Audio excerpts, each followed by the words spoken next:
going to close out this section by finishing up about the different labor laws and their application. This world of employment law really only touches this area with one small chapter, 1 week's worth of review. This area could consume a huge amount of time if you were actually working in the field and you have to actually deal with unions. There's a lot of dialogue, discussion, and a lot of training, including updating as you go. But here's a couple things. Strikes. Strikes nowadays are relatively rare, but they have different definitions of it. Economic strike. There's a breakdown in negotiations. Somebody goes out and there's strikes. They get picket signs out there. They get roofing nails and spread them across the parking lot. Yeah, that actually happens. Okay, it's against the law, but it doesn't change the fact that actually happens. Unfair labor practice strike. Something happened, a sympathy strike, a wildcat strike, because it's really nice out. Let's go fishing. Okay, an intermittent strike. People can find all kinds of reasons to strike, but for the most part, they really should focus in on a collective bargaining agreement, maybe an unfair labor practice if they feel there's something that's an issue.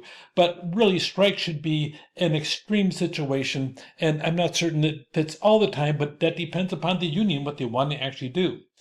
Sometimes you have the unions had gone so far out of the way.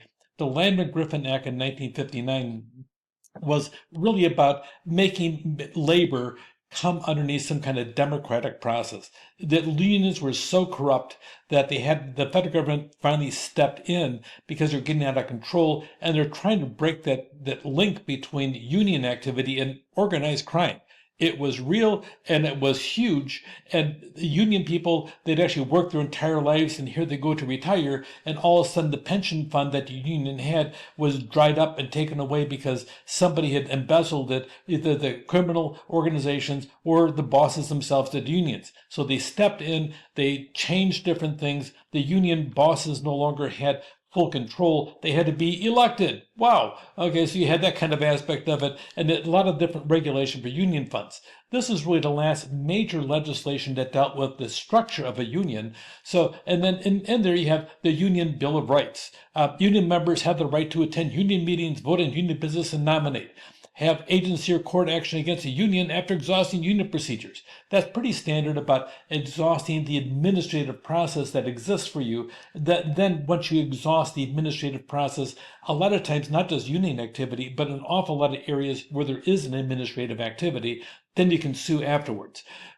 Processes for dues, initiation fee increases, and then pretty much have a hearing about the aspect of paying dues is the only area that can really kick you out of the union. Pay attention to a lot of different aspects in the public sector. Remember how big this is. Almost 33% of all public employees are union. So with that, it's a growing area in some areas of the country. We had a Supreme Court decision called Janus versus AFSCME in 2018, which really I need to focus in here just for a second. It really gives public employees the right not to be engaged or part of a union.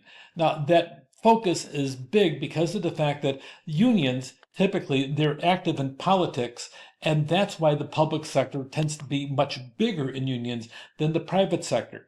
In the private sector, you have a boss, you have a CEO. They're not elected by the public, they're hired by the company to get the job done.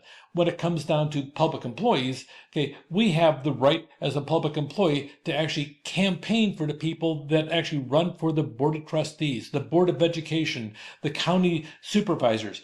All those people and unions say, hey, we'll be happy to go out and campaign for you. We'll raise money for you. We'll go man the phone bank for you. We'll go plant signs for you. So all of a sudden you have this big labor force that every politician would love to have. You mean you're going to give me 40 different people to run my phone bank? Yes! Okay, the politicians love it. Well, they get on the boards, and all of a sudden the union comes back and says, yo, remember we helped you? We want a raise. We want a big one. Of course you want to have a big raise. That's why you did it. Okay, so you have that aspect of it. Well, Janus turned around and sued his union, and in the process says, hey, I'm not supportive of the people that you like to choose. I don't want to do it. Well, the court says, but you're not really paying full dues. You're only paying part dues. I don't care. Fundamentally, they're wrong. I don't care. Well, Supreme Court says this is political speech. And the union is a political actor. So they decided that pretty much if you're a public employee and don't want to pay dues, you are legally entitled not to pay dues. And it doesn't matter if you have right to work laws or not. It changed and reset almost everything in the public sector area. A lot of times the lawyers ignore that in the private sector, thinking it's no big deal. But when you got 33% of all public employees are part of a union, it's big numbers and a big deal. So pay attention to that one and have that in your notes. By the time you're done, you look into different aspects. There's really three different major categories. Your professional associations, kind of like the Teamsters group that recruits management. You got the craft unions and industrial type unions. Probably the largest professional employer organization out there really is the NEA, the National Education Association, which is huge, and actually is a multi-state, literally with their own individuals. NEA, you also have different subdivisions almost for each state, so you have a lot of different aspects of that. And they cannot legally strike because of the fact of public employees, but you can also have some weird things like blue flu, which is slang for a police officer group that are dissatisfied, so all of a sudden all the police decide to get the flu on the same day. You'll have issues like that. You'll also have stuff like that with teachers as well. Sometimes teachers will picket, but not stop working, although sometimes they do. And really, when they do, because the law is pretty specific, if you do, you may not be able to have a job. So I want to summarize this chapter with a couple slides. Make certain that the collective action of employees is legally protected. There's things the employer can do to influence the decision, but only do those things that are permissible. And once a union's there, they're required by law, by federal law, to negotiate with them. Collective bargaining processes, you deal with it just like any other business activity. Know what the law requires. Keep the communication lines open between labor management and try to keep the us versus them mentality away from it if you possibly can. It's always cute to sit there and say, they did it, but you end up having one of these deals over here, and it can be very difficult because of the fact that the other side is always the enemy. From my perspective, dealing with that as a chief negotiator on behalf of the management side, well, to some extent, I found it relatively easier to work with unions because of the fact I had to deal with one or two or three people instead of having to deal with several hundred people. So sometimes there is some time savings on it, except for the fact you end up paying more money no matter what happens. So there's also, now we have legal protection for unions. You have the NLRB as a result of federal law.